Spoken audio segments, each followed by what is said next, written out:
Okay, I didn't. I thought I had already made a deck tech video for this Wyvern deck, and turns out I haven't. So I'm going to do that now. And of course, my cat has come to join us to sit here for the deck tech. This is Flick, for those of you who don't know.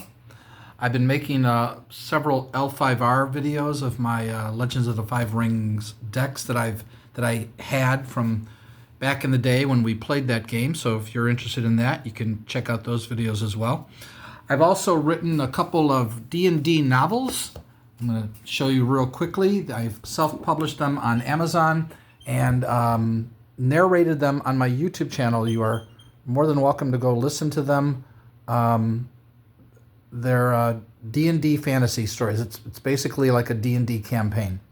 I turned my campaign into a story because I wasn't able to play it, didn't have anybody to play with, so I turned it into a story. That's book one. This is book two. These are very big books. And again, both of them are narrated on my YouTube channel. I then wrote two short stories. This one's in the 70s and pages long. It's short. The sequel is, I think, 86 pages. And that ended. This series did not end. This has got three more books to write. Hopefully I'll find the motivation to do it at some point. We'll see.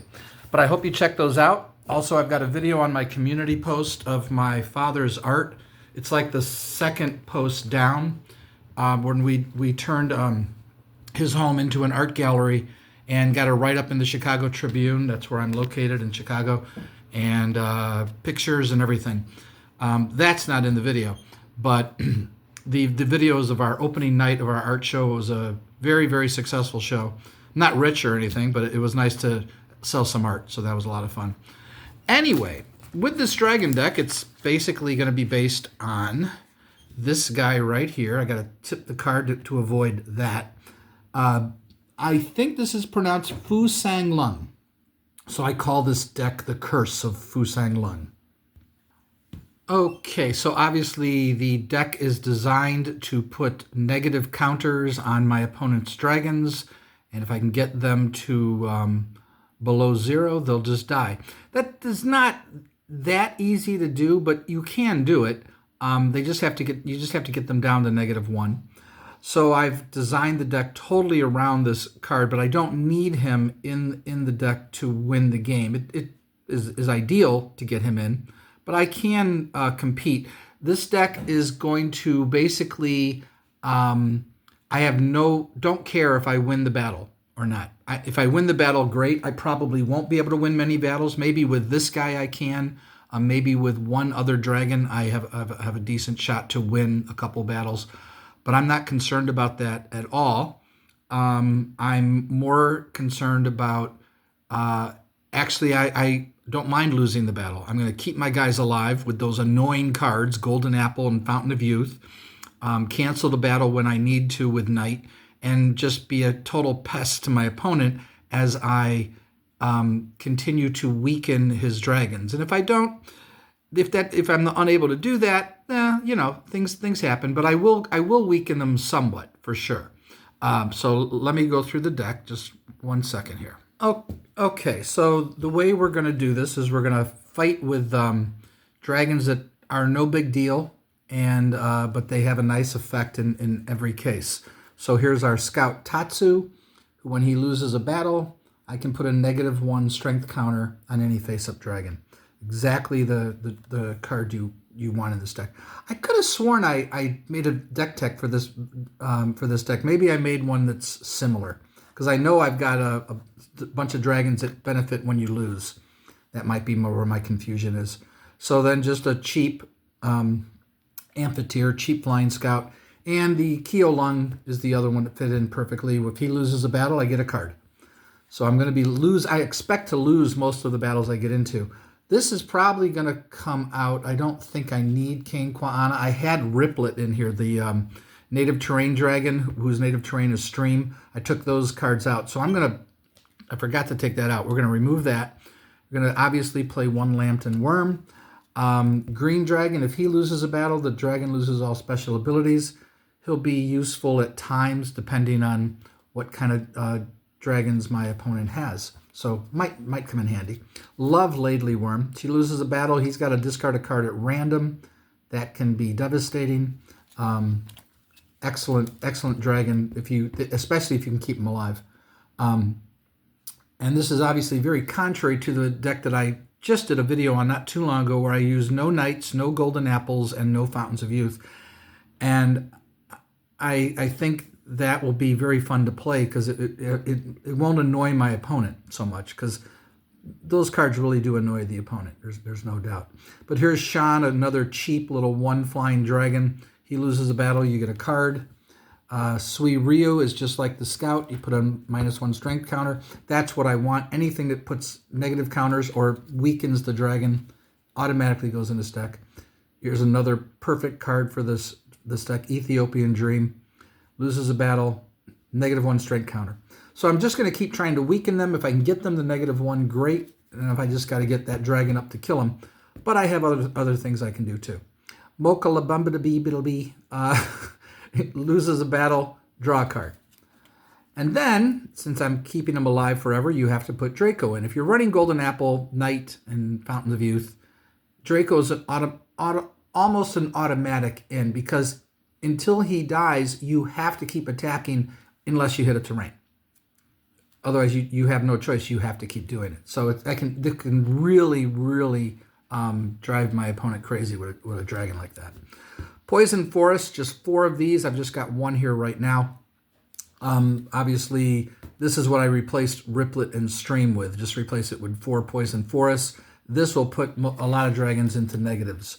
Then we're running Basilisk, of course, because that guy just kills whatever he hits, and himself, of course. And we're running for the gold, Mixquaddle, and either 3 or 4 copies of Field of Gold. Just in here for gold, although he's really good on attack if you have the gold.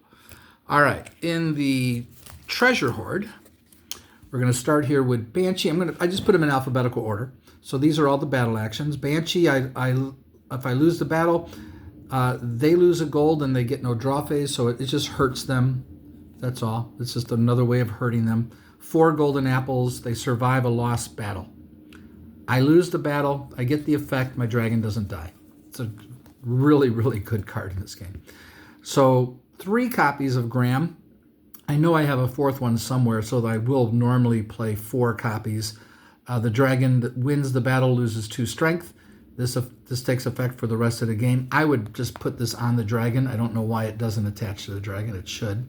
Gonna go with just 3 knights. Might go down to 2. Knight isn't as important to me. I want to lose the battle.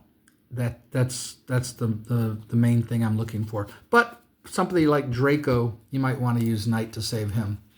So then I'm running 4 Poison Breathing. The dragon that wins this battle loses 1 strength. So like Graham, but it's -1 for free or -2 for 1 gold, which is what Graham costs. So 4 of those. And then this card can be expensive, but it does the job. The dragon that wins this battle loses 1 strength for each gold piece you pay to the gold mine. Would I ever pay 5 gold to knock it down to -1?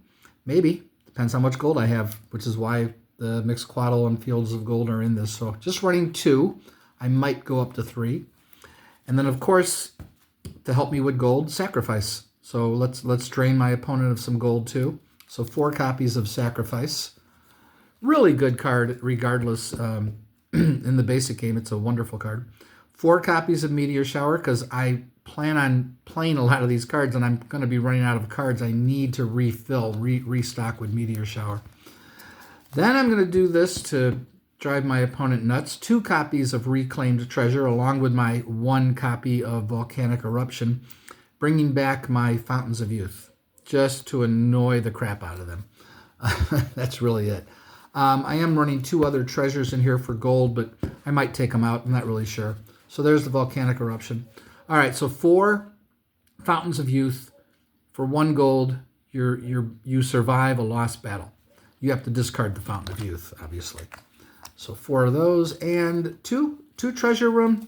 Might go down to 1, might go down to 0. Still not sure. But if I lose the battle, I get a gold. If you have two of these in the row, you're going to get 2 gold every time you lose a battle. So that's why I'm initially going with 2. The odds are I'm not going to get both into play, though. But, you know. So, if my Fu-Tsang, is that his name? Yeah. Fu-Tsang doesn't get into play, or even if he does, any dragon that's 2 strength or less, I can just slay him with Sigurd. A nice 1 gold cost Dragon Slayer. I could do Beowulf for free, but he only affects 0 strength. I think this is more practical. It makes more sense because I'm not going to get every dragon into negatives. If I can get them down to 2, that's worth it. This knight is obviously there by accident. And I'm going to run, well, I've got 3 Marina here. I definitely will put 1 Kiss of Lusukube into the deck to counter Dragon Slayers. I don't want to lose Fu-Tsang to a Dragon Slayer. I don't want to lose Draco either, for that matter. The other ones really aren't a big deal. So who knows? Maybe I'll do 2 Marina and 1 Kiss. Right now I'm doing 3 Marina, but I'm definitely going to add a Kiss in here for sure. And my standard, if I'm doing the gold generation, Magnetic Field in every deck, because it is the most powerful card in the game, in my opinion. It counters every purple card. Any card that has the word action in it, including reaction. It counters any reaction, any action, any battle action, any intercept action, Dragon Slayer action, doesn't matter. It counters it. It used to cost 1 gold originally. They realized they made a mistake there and upped the 2. And Gold Dig gets you gold equal to the gold symbols on the card in your discard pile. Hence why Mixquaddle with him is insane. And so is Field of Gold. Those are the 2 best cards to go with Gold Dig. You can have 4 of these. You can only have 1 Mixquaddle, which I totally agree with that rule. I think it's great that the dragons are unique. So that's the deck. I think it's an interesting deck. It probably is going to drag games out really long with all of the survival stuff. That's my only issue with the survival stuff. I mean, a lot of my decks, I use it because I don't want to die. And I'm going to make it hard on my opponent to kill me, but I've played games that last an hour because of these cards keeping your dragons alive all the time. So it can get annoying, which is why I usually won't play those decks, because I want to play quicker games. And sometimes we even go down to, we start the game with 4 battle positions instead of 6. You should try that if you're playing. It makes for a shorter game, especially if you're teaching someone how to play the game. Start with 4 positions. I think it actually might be a better game with just 4 positions. Not sure. I haven't play tested like that enough, but 6 can really go on a long time. Just depends on the stuff. Anyway, hope you like my Wyvern deck tech for the Curse of Fu-Tsang-Lung, and hope you check out my narration of my D&D novels and short stories. Hope you give them a look on Amazon. There are links in the description of my narration for the books on Amazon if you'd like to look at them. I do have 4 Amazon reviews for my first book. Haven't gotten a review for any of the other ones because they mostly just sit there and people don't know about it. I'd love to figure out a way to promote my books and get them to sell, but it's hard to sell books, I'll tell you. Real hard. Anyway, hope you enjoyed the video, and oh yeah, don't forget to check out my dad's art. You will love it. Talk to y'all later. Bye-bye.